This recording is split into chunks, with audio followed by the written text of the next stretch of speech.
to gather interesting people from all walks of life. They're interested in conversations and in ideas, and they ask questions, and they listen to the answers.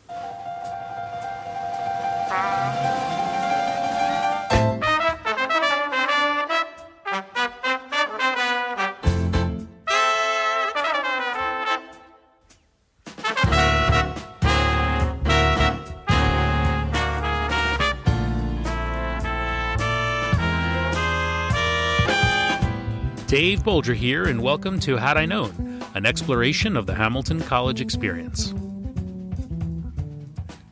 This week's guest is Susan MacTavish Best, class of 1995.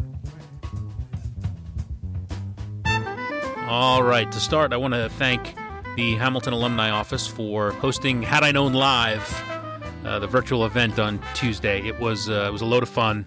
It was so nice to see so many of you who joined on Tuesday. As I've said before, I didn't know what to expect when I started this show, and now 21 episodes in, and continue to be blown away that not only are people listening, but they're enjoying it, they're interacting with it, and would choose to spend an hour of their evening with me hearing about the show, much less listening to the show itself. So it was the support's been overwhelming, and I was flattered and touched to see people, and I continue to really enjoy connecting with old friends and making many new friends through this process. So thank you all for that. And a special thank you to David Gaines for hosting it. Turned out he was nice to me, a little too nice. But it was great, and I was thankful to be asked to take part in that, and was flattered that David was willing to host and didn't ask me too many hard questions. I've heard from some folks who didn't get a chance to join on Tuesday and are interested in checking out that virtual event. It's my understanding that the video will be made available at some point, so if you're interested in checking that out, I'll let you know as soon as it's available. Now, during that conversation on Tuesday, I couldn't let David ask all the questions. I had to get in a few questions of my own. So I asked him about his latest film, A Spirit in Flight, which I'm excited to tell you is an official selection of the Montclair Film Festival, which is happening now. So if you haven't seen David's film yet, go to montclairfilm.org. Again, montclairfilm.org. And there you can find all the information about the film festival and how to screen David's film. It's available to stream now through October 25th, so be sure to check that out. Again, that's montclairfilm.org. It's quite good. The subject of the film, a 56-year-old gay man who's recently diagnosed with ALS, and he and his husband take up skydiving. It's a powerful story, and David does a masterful job of capturing the spirit and the unique personality of this fascinating man. So be sure to check that out. A Spirit in Flight, the Montclair Film Festival.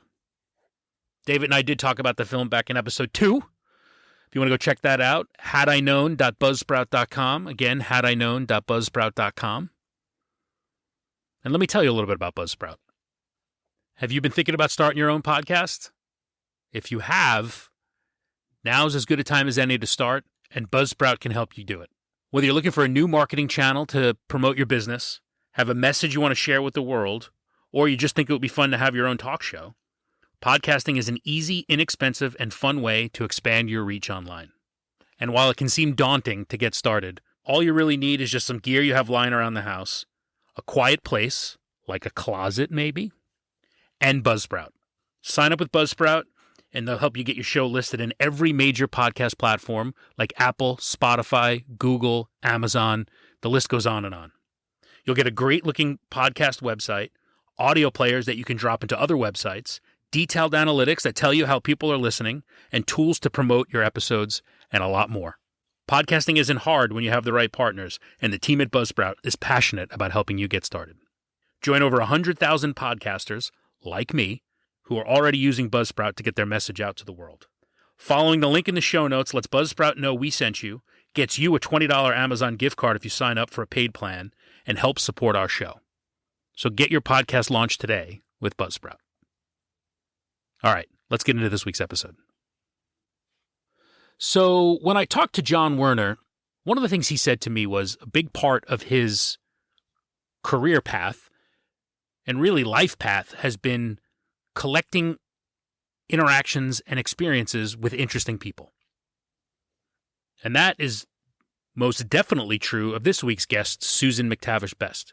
Susan has made a career off of bringing interesting people together and fostering connections. She is an entrepreneur in every sense of the word. Forbes called her the party planner every tech CEO wants to work with because her salons bring together interesting people over dinner and drinks, for which she plans the menu and cooks the food, live music, interview-style conversations with some of the world's most interesting thinkers. Sounds like a great party, and one I'm angling to get an invitation to at some point. If you listen to this show to hear about the interesting paths people take after Hamilton, well, this one's right up your alley because this is certainly an interesting path. And Susan is certainly an interesting person. I enjoyed getting to know her, and if you don't know her, I hope you do too. So I hope you all enjoy my conversation with Susan MacTavish Best, class of 1995. So thanks for doing this. I appreciate it. Sure. I feel pressure as someone who interviews people a lot. I feel like I have to perform well with someone who leads these sorts of conversations all the time. No, not at all. So I often see you described as a party planner, but I feel like when I or a party host, and when I read about you and the work you do, I feel like that's a gross understatement of what it is you actually do. How would you describe what it is you do? I gather interesting people from all walks of life. And they all tend to have points of view and some influence, but they're curious people, and they're interested in conversations and in ideas, and they ask questions and they listen to the answers. So it's really kind of like an old-fashioned salon from the late 1700s. I've resurrected. Conversation, food, music. I know food's a big part of it.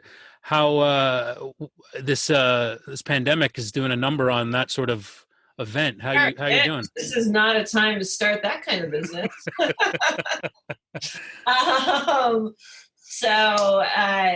That's definitely not a time for gathering people right now. Because we just started the company, the prior year. We immediately moved over to digital in early days of the lockdown in March, and that was the right thing to do. Sure. Because we should have probably been doing it anyway. My takeaway, how many months are we into this now? Like 8 months? It feels like 6 years. I don't know. Yeah, I was just saying to a friend, we all feel like we're aging. We're going to come out of this. We're going to be 89 years old. But my takeaway sort of this many months into it is there is no replacement for having people together in a room. And really the only thing I feel like at the other end of this is just how important it is. Yeah. So we can do digital, and we've done that, and but it's not the same as having people in a room. Sure. I would imagine, especially for the type of event that I understand you host, the smells, the sounds, the sights of it all, the whole experience can't be replicated over this virtual sort of. Exactly. Meeting. I mean, the virtual is great, and it's fun to be able to do that, and I think we'll always continue to do it. So that's a good takeaway. It's a nice supplement, but just like a podcast or listening to the radio or a TV, that's all fine. But the real world is great. Sure. And I imagine whenever it is, when the world gets back to normal, there's going to be a pent up demand and desire to attend events like the ones you host. I sure hope so. I'm going to keep talking that up. So business. I believe it.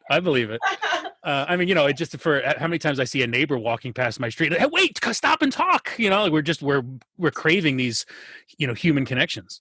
Yeah, that's for sure. I had dinner with a couple of friends last night in New York City, and I was like, "Oh my God, it's 2 a.m. I like overstayed my welcome, but we can blame it on COVID." That's right. So excited to have That's right. someone to talk to. Yeah, I never thought, drinks on someone's back deck would be the highlight of my week, and we look forward to those sorts of moments now. Yeah, we really do. We really do. So that's maybe the silver lining to all of this is just, I think people, they get invited a lot. They take gatherings and your home cooked food and great conversation, other interesting guests for granted. I don't think people will be taking that for granted anymore. For sure, for sure. Quite the opposite, in fact. Yeah, I hope. So I'm very curious to get into how you ended up doing the work you do. But before we do, let's go back. Since technically this is a show about Hamilton College and you're a Hamilton grad, how did you end up in Clinton, New York? I ended up in Clinton, New York because I grew up in Scotland mostly and went to school all the way through there. And knew in the UK, you have to decide very early what you're going to make your career. And I wasn't ready to do that. And so I just went around and looked at some small colleges. They were all quite similar. And I really liked Hamilton. It was so beautiful. You intended to come to school in the States? Yeah, I did. And Hamilton gave me a great financial aid package, which was that good. helps. That helps. So that certainly made it very, very attractive. And that's how I ended up there. So. And were you born in Scotland? I wasn't. I was born on a little island off of Canada, Prince Edward Island. Okay, all right. I have strong roots in another island off of Canada, Newfoundland. Okay, so not so far away. Very chilly. Yes. It's getting really cold right about now there. That's right. They're a little cuckoo, the Newfies. Never left the island. So, what was your Hamilton experience like? So my Hamilton, it was funny. I knew you were going to ask this, and I'm really tight with about 10 or 15 Hamilton folks mostly from my year. Mm-hmm. And I think that might be unusual. I don't know that we are so very close. And so I saw one this afternoon because he was in my neighborhood and we went to go look at furniture he was buying. And I was like, God, remind me, what were the highlights? So for me, college, I worked a lot, and I don't mean in academics. Like I worked at the science library, and I worked also for like at a restaurant downtown. So I was working a lot to make money. So that kept me very busy. I remember it was like 20 hours a week or something, probably too much. That was an interesting thing. I don't know that how many people knew. But if you wanted to make money on that campus, you could. I mean, I too worked quite a lot of jobs, and I feel like every semester there were 2 or 3 different jobs, whether it was sports information office. I worked at the pub when they were allowing students to work. I worked at the door at the pub as like a sophomore. Oh, you did? That's hilarious. just checking ID. Yeah, good. Come on in. They wisened up pretty quickly and said, okay, we're going to have some adults work the door. I think they just stopped doing the like drive up for cocktails. But yeah, you could work if you had the hustle, you could make some money. Yeah, no, absolutely. So I worked at the science library primarily throughout the entire time I was there, and it was sort of a great gig to have. So that took up a lot of my time, and then I had this close group of friends because I had grown up, spent so much time abroad. I really hung out a lot, I guess, with international students, and those are still some of the folks that I'm very close friends with. And because we all grew up slightly differently than the others. And that was it. So coming from abroad, there's kind of the it's almost cliche in a way that students who spend time off campus studying abroad come back, minds expanded, and feeling that campus is so small, and those of you who haven't been abroad don't understand. Did you come with sort of those notions too? Did you feel a little closed in? Yeah, I totally did. Interesting. I really did. And my first dorm room was the Fishbowl in Dunham. Oh, yeah, sure. Every listener will know exactly what that means. That's right. And on a bunk bed And I just remember being like, oh my gosh, no one here has ever had any alcohol before in their life. And I grew up in Scotland, I was like, my roommate was like puking on me, I don't know, from the bunk bed above. Anyway, I actually did eventually get sent up to the dean of students. Am I allowed to say this on the radio show?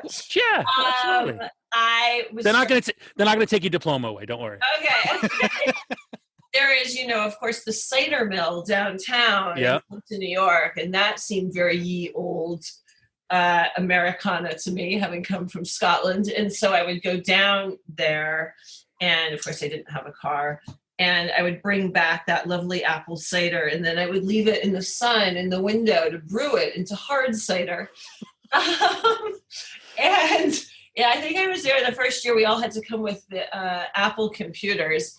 And anyway, one day I forgot to let the gas off of the apple cider, now turning into alcoholic apple cider, and it exploded all over my roommate's new computer. And I got sent to the dean of students, and I was chided because I needed to learn how to live with people, they said. And I replied, I have been living in a dorm room with 9 other girls since I was 8 years old. What I really need is my own room. And I probably moved down to Bundy. They stuck you down at Bundy. It was great. And I'm friends with everyone that I met in that hallway that freshman semester to this day. And I already talked to 2 of them today. So I have to applaud the ingenuity and the next level sort of approach to brewing your own, or I don't even know what the word is, distilling your own hard cider. I don't know. Brilliant. Impression with some of the that's a good, that might be the best story I've had on the show so far. So thank you for that. Entrepreneurial. So it was in you from the start, I guess. I guess so. Yeah. So was the cooking, hosting sort of gene in you?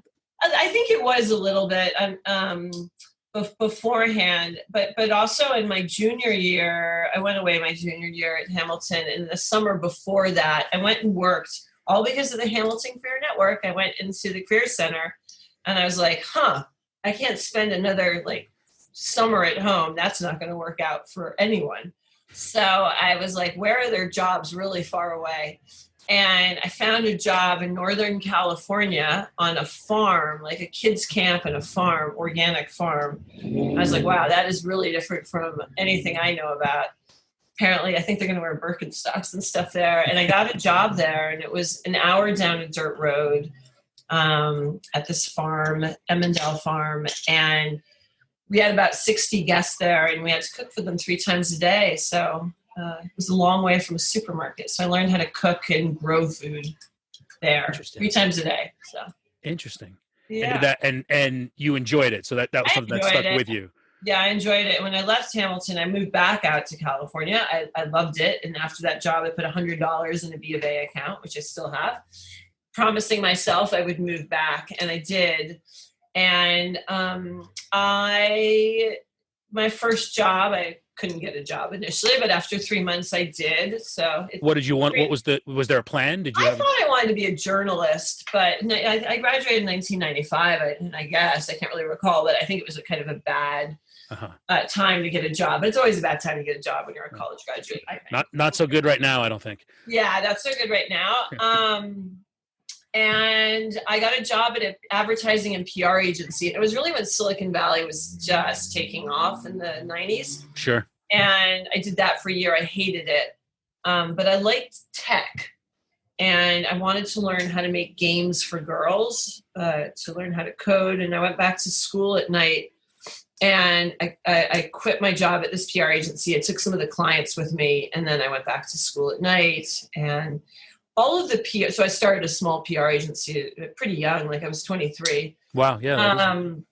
And I liked having more control over my life and being able to make more money, and I guess probably more risk as well in retrospect, but it was more interesting. And was that I don't want to have a boss, or just was that I want to go live down in Bundy by myself sort of mentality? Maybe, yeah, I mean, it was a cool time in Silicon Valley then, sure. in the late 90s. it was exciting. And I think tech, I mean, it wasn't fringy, but there was still a lot of that kind of counterculture, which I wasn't really a part, but I found it interesting. It was interesting people. But everything I did was always over food and drink. I never called up a journalist to pitch them anything.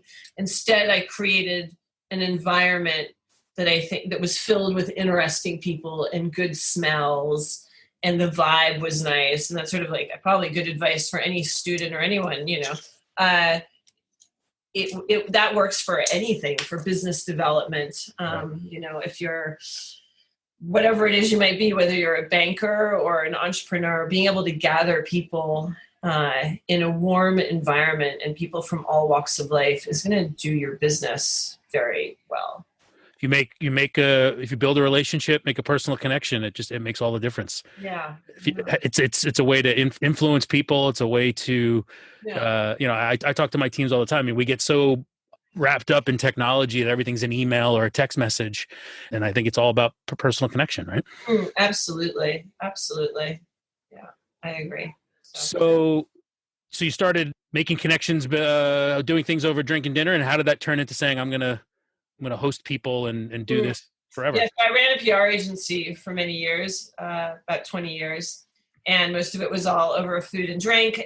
Towards the end of that, I started a lifestyle business called Living MacTavish, which is sort of a younger, cooler Martha Stewart, I guess. But people kept asking me to do PR, and I was like, I don't really want to do that anymore, but I can get a bunch of interesting people in a room together and we can debate things, and you're probably going to come out with the same results. You're going to meet a lot of press and other interesting people. And then about 2 years ago, I started our company called Post Talk, which is the same name of a company I had in the 90s. I held on to the domain.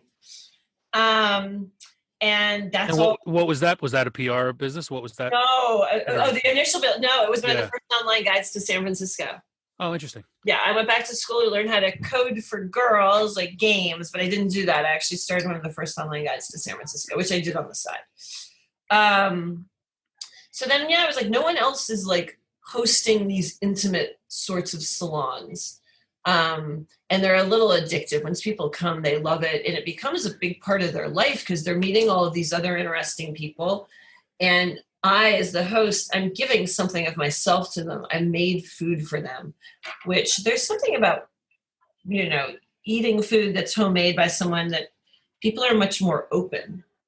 Mm-hmm. And they're open to connections and conversations. And I was like, all right, well, we're going to do this. Because I also think in terms of PR and media, I mean, I was also just watching the media world shrink. There's so fewer journalists now than there was, in 2005. Sure.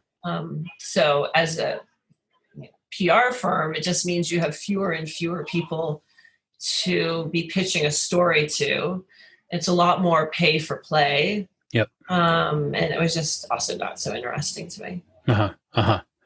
So it started out as an extension of the PR business of bringing people together in a way to pitch stories and so forth. Right. And I believe I read something that said that you were doing this just you were in Silicon Valley or in somewhere in San Francisco, hosting these in your apartment as a fairly young woman, as I understand. Yeah, I was doing it in San Francisco, right, for a long time. I don't live there anymore, but I do it in New York, where I am right now. Yeah. And I also do it in LA. I recently moved there, and we have a great space for doing it there in a big old warehouse. And also, we can go and do it anywhere. I've done it in the North Pole, in Washington, D.C., or South by Southwest. We can go pop up and do it anywhere. But the vibe is really important. Mm-hmm. But I'm curious, early on, doing it out of your apartment.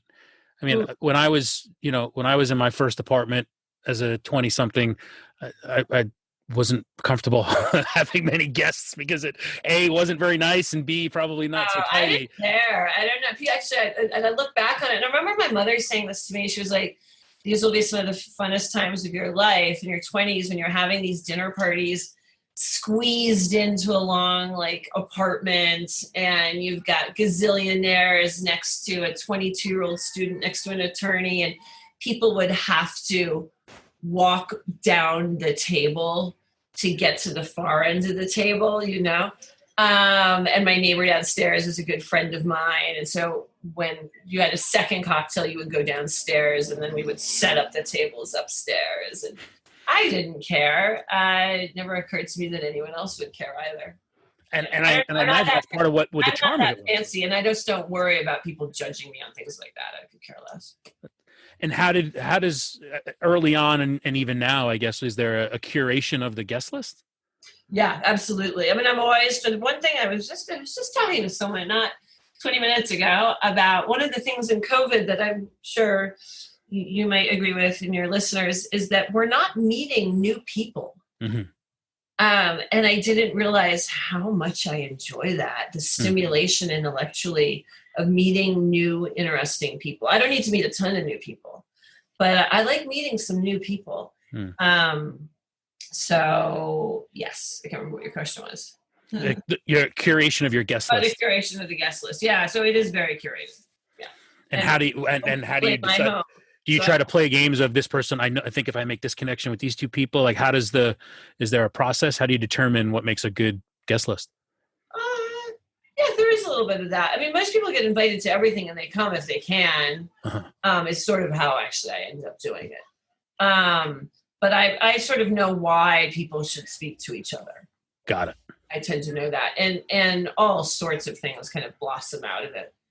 Sure. I know it's going to happen. And I frequently lose track. I mean, people go forth and they make their own friendships there. So. That's great. Yeah. And then as I understand, part of these, many of these salons include you having conversations, interview style, sort of in front of everybody. Right. And as I've looked and researched a little bit of some of the guests you've talked to, these aren't people who I think would, they're not softball questions you're throwing at these people. You're having real intelligent conversations with some heavy hitter, impressive guests.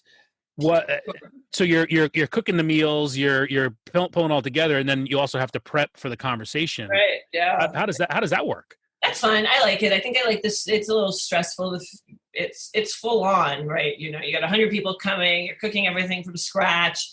And in an hour and 15 minutes, you're then going to get up in front of everyone and you're going to throw some questions to a Nobel laureate. Right. It's, ultimately people are in your living room. Many of them are sitting on the floor and they want a glimpse of what this person is like. And so a lot of it is just asking questions about the person's life and their point of view on things. And I used to do much more research I think really than I do now, but I do a lot of research for them. But I mean, during COVID, we were doing some of these digital salons 3 or 4 times a week. I think I did 40 this spring, which was pretty exhausting. Wow. I read at least 40 books. And I sort of got into a rhythm of how to do them, where I would do the research at night, pull the research, read it in the morning, have 10 or 15 questions, then start all over again that next night. But, it's try and ask intelligent questions. But, yeah. I'm asking because I'm just trying to figure out how to do this myself. Well, what I really like, there's a great show called Desert Island Discs in the UK. It's a good podcast. It's a very old radio show on BBC Radio 4. And they do a very good job of interviewing actors and scientists of, just 8 questions about their life. Yeah. I found so far that generally, if you can make some sort of connection early on, people tend to enjoy talking about themselves, Love it. And then on top of it, I mean, one friend, and they always end up becoming friends as well for me, which is really great. And then they always come back. They become part of this very cool group of post-doc people. And then there was one fellow, he did not go to Hamilton, Sandeep Jauhar. He's a cardiologist out on Long Island. But he's also a columnist for the New York Times. And he wrote a book 2 years ago called Heart. And it's about the emotional connection. Our emotional health affects our heart health. And so I wrote to him. I was like, you don't know me, but I'd love to interview you into a salon. And he said yes. And he sat there in front of the room and he was like, oh my God, I've lived in New York for 25 years. This is what I imagined it would always be like. And it hasn't been yet until tonight. So people like it. Yeah, people like it. Oh, that's great. That's great. So you split time between New York and LA. Is New York as dead as everyone is saying it is? No, New York feels really great right now, Good. actually. And I don't know, there's kind of noise outside because there's all these. I live in Soho, and there's all these restaurants outside. Right? Oh yeah, And they're all eating outside. So NYU is back. I live near NYU, and so that's nice when you're walking around the university. Things are open really late at night, which is one of the great things about New York. Yep.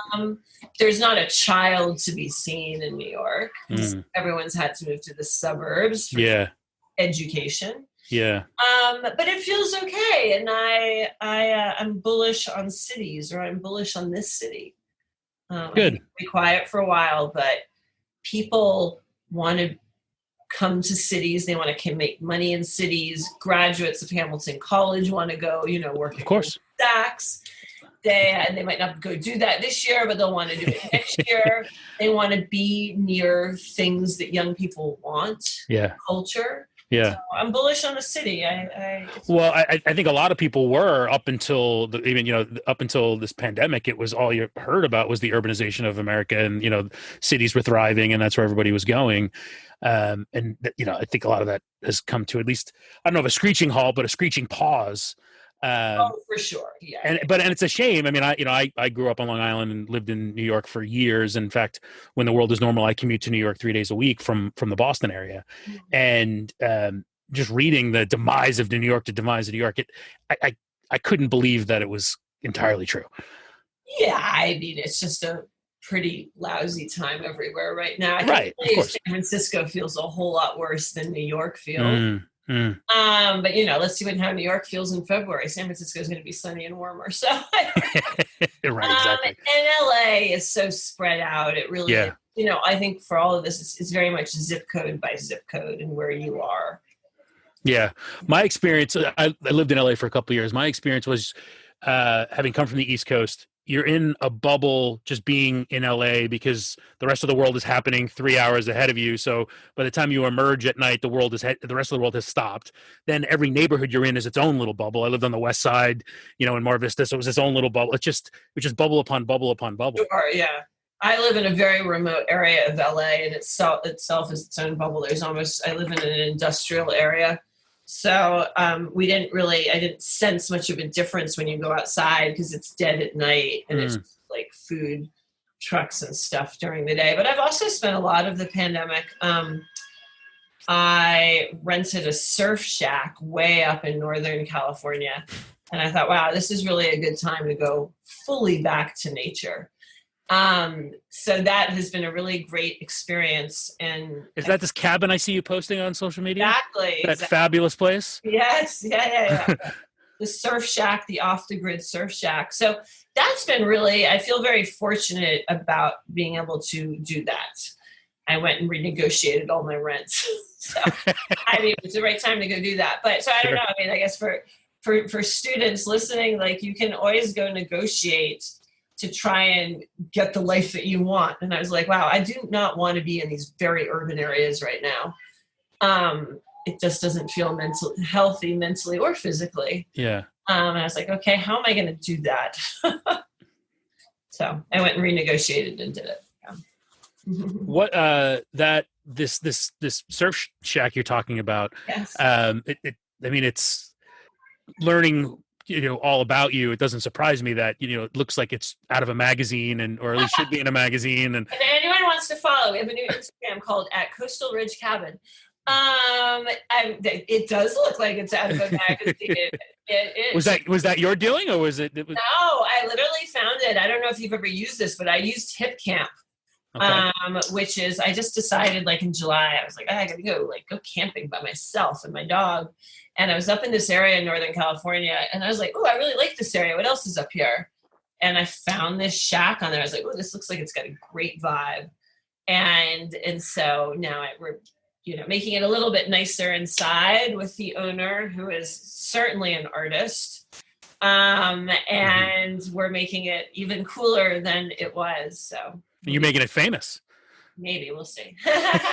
No one actually really knows where it is. We very specifically don't say on social media where it is. So.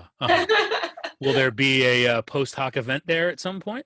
I was up there last week looking in the area to consider doing that. And I actually just decided not to. But yeah, I think there will be, and looking at considering maybe doing like a festival at some point, for sure. Yeah, because people want to be outside. And we did a salon last week. I filmed it up there on biophilia, that, humans need and desire to be around nature. And I'm really feeling it when I'm there. Yeah, it looks like it. Yeah. What other events are you hoping to have when the world gets back to normal? Are there you want to get that you haven't had, or a theme you haven't? You know what I'm really working on right now, and something I would never. Well, I guess you don't know when you graduate from college. I mean, the thing is we all have so many different careers in us. And I had a lot of pressure to be a doctor when I was young, which is really not my forte at all. And I then thought I was going to be a journalist. Well, I never was, but now I'm actually working on a screenplay, a pilot TV show about Silicon Valley. After spending 25 years there, I had a lot of experiences and funny experiences. So my focus, actually, I was like, all right, we've got COVID, and we're clearly not going to be having salons. We can do some digital ones. But now is a great time to write. And so I'm also doing some salons kind of around those topics and that come up in this pilot. So it's, women in Silicon Valley, or the housing crisis of America. Different big themes are going to then weave in, obviously through the pilot itself, but then to do salons on them. So that's, life, the real world and the TV world, are intertwined here. What other ones? We're going to be doing some later this autumn. We have a grant from the Templeton World Charity Foundation, which has been a really fun partnership with them. Our grant is to build a community of curious people around the world. And so we are going to do a series of salons this autumn on human flourishing. And if there's any academics and researchers out there that want to apply for a grant, they have an RFI open right now. They're putting $40 million over the next 5 years towards human flourishing and research around that. So we're going to do some salons around that very big topic. Wow. We don't really feel like we're flourishing right now, do we? Not really.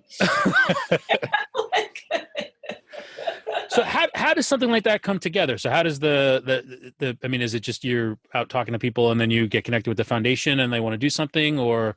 Well, with the foundation, actually, with the salons that we've done together, they have different areas of giving where their grants have been. And so one now is human flourishing, or like diverse intelligences. So that could be, what can we learn from how whales communicate for how we might communicate with aliens?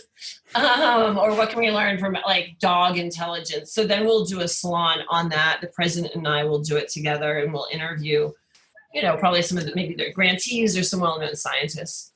And then the folks you invite are just from your from my world. Exactly. From my world. And we also have done, I was just thinking today, I really miss not being in the UK. I went 6 times last year. So we do a lot of them over in London as well. Yeah. Interesting. So, you mentioned South by Southwest. What were you doing down there? I did a series. I did a house down there for a couple of years in a row with a company that is now called, can't remember the name right now, but it was called Hampton Creek, and they make plant-based mayonnaise and eggs and what have you. So we did like a pop-up house. Gotcha. Where we would bring in all these famous chefs from that area and get some great it's just like the place to be seen. And it's incredible how that continues to build up, and every house gets taken over with some sort of and I guess it got canceled last moment this year, didn't it? Yeah, it did. We were actually thinking about doing something with Columbia Records. We were going to maybe do something at Coachella, and of course that got canceled too. So that'll be nice if those guys can all hold it together and come back. Of course, I know. God, it's amazing how fast you forget about those sorts of events, and what it was like to do them, and thinking like, well, we're ever going to do that again? God, I hope so. Yeah, for sure. Where are you based? Up in Boston? Yeah, I live in Newton, outside of Boston. Okay. Yeah, grew up in New York. Lived in LA for a while, and then a couple tours of duty here in Boston. Yeah, nice. Yeah, I so being in LA it's. I mean, I moved there. We immediately had lockdown, so it's been a very unusual experience. Oh, really? Oh, wow. We loved it. We absolutely loved it. Yeah, it's great. I mean, I go back and forth so often, and it's quite addictive actually, and how different the worlds are. And what I've realized is California, Northern and Southern California, it's all about the future. Mm-hmm. All about where you're going, who you want to be, what's ahead. And they don't really care too much about who you were, right? Where you came from, what your surname is. It's just not a huge deal. Whereas New York is very much about where you came from, what you've done. Yep. And too much of either can be a little bit too much, but I find the friendships in New York are very deep. Yes. And maybe less so. New Yorkers are a little unfriendly for the first minute. And I think that's just because, you're like on a subway squeezed up. I was just going to say the same thing, is that, you build friendships with people because you stand there waiting for a subway for 25 minutes. Right. Whereas in LA, you're all in your own car, and, you don't have a lot of the small and people talk are very friendly in LA on the outside. Like, oh, they see you, like, we should get together for coffee or something. Like, great. And you're waiting for years, for that. Right. It struck me early on living in LA. I realized that, there's the small talk never, the question of what do you do never comes up. To your point about, not caring where you come from, that's not, I always found that shocking. And I always expected LA superficial. Everyone cares about status, but rarely did anyone ever ask, neighbors talking, well, what do you do? Oh, that's nice. Yeah. Oh, I think I have someone who asks, what do you do? Well, because you've been living in New York. I mean, that's just the way it is. I understand. Yeah. You compartmentalize people. But the thing is, in LA, a lot of people aren't doing much. So maybe why you don't ask, because you just sort of like, there's just a lot of people hanging out in LA. Right. I mean, that's the other thing that you don't have in New York, which is to be appreciated in New York. You don't just kind of hang out in New York. It's not a warm and friendly city for hanging, particularly in January. But LA is a great city for hanging out. It's reasonably cheap. The weather's pleasant, and people just hang. Outside living is there's something to that. Yeah, you just kind of hang for years, not doing much. Right. So looking back, in your time since Hamilton, anything you wish you had known when you were on campus there? Well, I think besides letting the gas out of the cider. Probably a couple of things is, I wasn't super sociable on campus. People blossom at different times in their lives. Yeah. You're just like you constantly aren't acing your life. You might for me, I was like, at age 8, I was very outgoing, or age 10 and stuff. And then teenager, I was sort of quiet. And Hamilton, I was pretty quiet. And you don't ace your entire life. So I think that's always good to remember. You kind of have ups and downs. And so if your time at Hamilton is somewhat unremarkable, or you feel like you should have been doing better, that's not to say that you're not going to do really well when you're 29 years old. Right. Right. And not to get too caught up in comparing yourself to everyone else who's graduating summa cum laude. You have a lot of life to be lived ahead. And the other thing is I'm sure students are still always, they have pressure from families and parents, and their own internal pressure of what they should be doing with their life, and what kind of careers they should have. And life is long. And so just remember that you can have multiple careers, and always be curious, I think, throughout one's life, which I was, and I was brought up that way, because it will really hold you in good stead, I think. And that's one of the things that as most interests me about doing this and talking to people, is exactly that, is these unique paths that people take, right? I think we get trained, I think, early on that campus to think, I need to go to the on-campus recruiting session, have my job lined up for second semester senior year, and then go off and, into my job either in consulting or in finance or whatever it is. And if not that, then I need to go to grad school, and that's the path. And you have to follow these paths. And there are so many examples. You're the living example of one of that. That's just not true. That you can chart your own course. You can absolutely chart your own course. It does help to have a good, be stable, feel good about yourself internally. I mean, I certainly have always made my home a very warm place to be able to come back to. Ooh, I think I now hear a band outside the restaurant. Can you hear it? I don't know. I hear a noise. Yeah. New York is not dead. The music is playing. Not dead. I think there's like a brass band outside my window. Are you in New Orleans? What's going on? I know. Yeah, just, I always kept my home very stable so that I could go out and take some risks. Because ultimately I want to have an enjoyable life as well, but an interesting one. Yeah. Well, it sounds like you're doing that. It sounds like you're succeeding in accomplishing that goal. Yeah. I don't know. None of us are having a super interesting year this year. Well, it is interesting. It is. That is interesting. No, it is interesting. And actually, it's not a good interesting. Yeah, and it is. I mean, I suppose that's the other thing is like here I'm writing a TV pilot. I just literally finished the draft today. And congratulations. Thank you. And I'm putting together the show Bible. You can't see it. It's all scattered around in front of me, all in front of me here. And that's like the last thing I ever thought I would do. Actually, maybe as a college student, I probably thought I would do something like that. But to do something new right now, like how great to be able to do that and not be scared to be able to do it. Like, it doesn't really matter. Not being scared of failure. That's a very Silicon Valley thing. That is actually a theme that we were writing about. Failure is really appreciated in California, particularly Silicon Valley. Mm-hmm. Mm-hmm. So, yeah.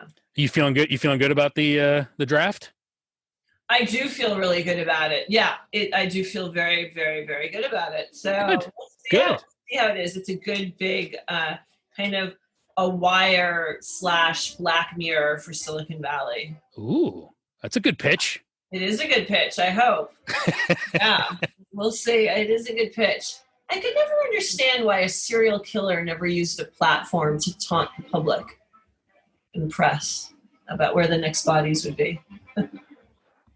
That was something that always bugged me when I worked in Silicon Valley. So I started with that idea. And All right. I like that. All right, a little scoop there. I like that. There you go. Yeah, I'm intrigued. I'll watch it. So I thought it's good, but it's fun to do something new. And I think, liberal arts education really encourages you to always go do something new. Right. Curious. And, right. Yeah. Well, listen, I really appreciate you making the time, and as I said, your flexibility on this. If when the show gets made and released, will you come back and talk to me about launching your successful television show? I would love to. I'm so excited to be doing something new and to like go out and have to pitch it and raise money and all that kind of stuff. Absolutely. I mean, I'm sure we're going to fail, but something will come out of it. All right, that was a fun one. I really enjoyed talking to her and getting to know Susan. Fascinating. She's creating a television show while doing all of her other work, and today I filled about 6 holes in my backyard that my dog dug trying to catch chipmunks. I can relate. We're, same, Susan, same. I can't get over this idea that she was hosting these salon events in her apartment in her 20s. I think back to the apartment I had in my 20s, and it was not a place to host a dinner party. There wasn't even a table to host a dinner party. And she was inviting, and then she touched on it in the conversation, these were multi-millionaire tech leaders that she was inviting into her apartment. And she didn't care. I love it. And I think she's right. I think we are craving some real in-person connections. I mean, the idea of getting together with a group of interesting people for dinner and drinks and music and conversation sounds pretty nice. Sign me up for that right now. You have been listening to Had I Known on WHCL-FM, Clinton, New York. HadIKnown.buzzsprout.com, Had I Known Show on social media. My thanks, as always, to Dr. Michael Woods for supplying the music on this show. And as always, Doc is going to play us out. Hope you enjoyed the show. We'll talk to you next week.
Had I Known podcast show on your radio or take it to go.